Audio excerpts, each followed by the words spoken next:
Alright, so we got our first look at the remodeled Zodi Mask slash Pocket Frog Studio. And you hear my little baby girl in there crying. Her mom's with her, it's okay. Get there in a second and make sure she's good. But we got our supply cabinet here for our adhesives and sprays, our spray area, spot for materials, this shelf here, materials, projects in the works, finished projects and merchandise, tread climber here that we got to get back on the ball with, printing and sublimation print station.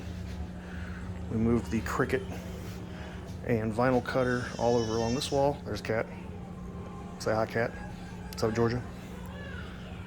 Heat presses and station here. Found my old Cricut press too. I just put my Serger right there for now. This is a small work area. And then we got a ring light, lighting, laptop, sewing station and desk, green screen, and schedule and everything. So still some organization to do and clean up, but this is gonna be really nice. More on the Pocket Frog stuff and what we got going on coming up soon. Yeah.